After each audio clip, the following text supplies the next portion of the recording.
Hi, I'm Zoe Keating, and this is Virgin Disruptors.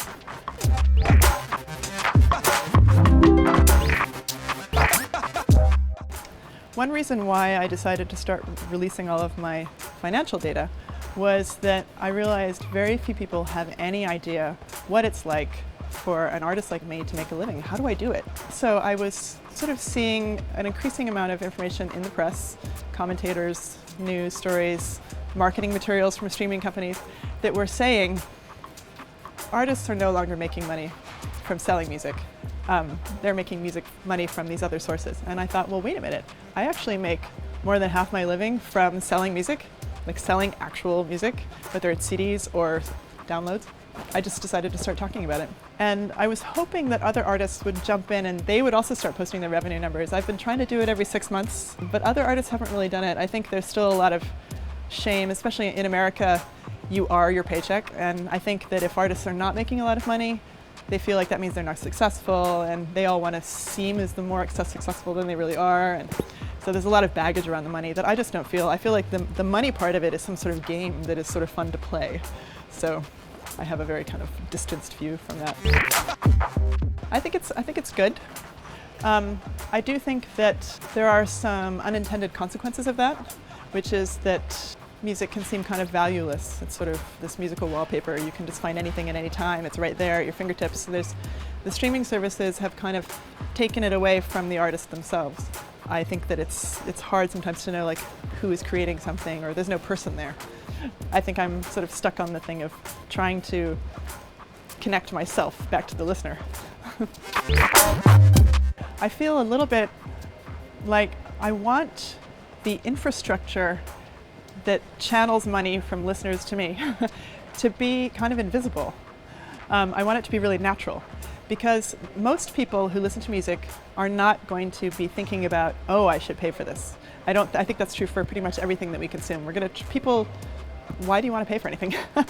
You only want to pay for something if it's your thing. Like if you are really into music and you know what it's like to be an artist, or you care about artists, or you think of yourself as a supporter of the arts, then yes, that's something different than making a financial infrastructure that just works.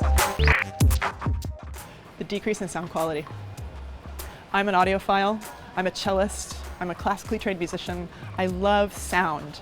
I love those sparkly sounds that you get on the top end, and especially when you play cello, it's all about these subtle overtones. And I find that it's easier than ever to get music really fast, but it's not really easy to get high quality music. So I'm really looking forward to what I think is the next innovation, which is that every streaming service, everything will be high quality. Digital music services could certainly be doing a lot more to connect listeners with me. That's what I care about. I care about connecting me and my music with the listener. For example, if somebody listens to me on Spotify a lot, wouldn't it be great if they knew that I had a concert near them next week? Wouldn't it be great to tell them that, hey, here I am at the Academy of Sciences. I have wrote music for a play that's premiering tonight, you know?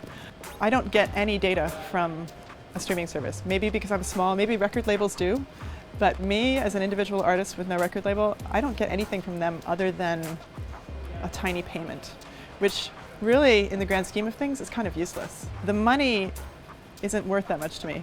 I would much rather get listener data. I think if you are a record label and you can have some sort of marketing arrangement with a streaming service, maybe you could let the listeners know about something, but I don't have those resources. People are finally starting to talk about data, like, and who does it belong to? When a listener listens to something, is that listener data, does it belong to the listener? Does it belong to the music service? Does any of it belong to the copyright holder? You know, these are really loaded questions that people get really upset about. I would like to see some kind of neutral middle entity who might be able to, I can imagine an app where you, a listener, could leave little droplets of data for me instead of in your data tip jar. And that this neutral entity would store that data and then give it to me in an anonymized way. That is where the whole ecosystem needs to go. The micropayments across every little thing, the micropayments and microdata.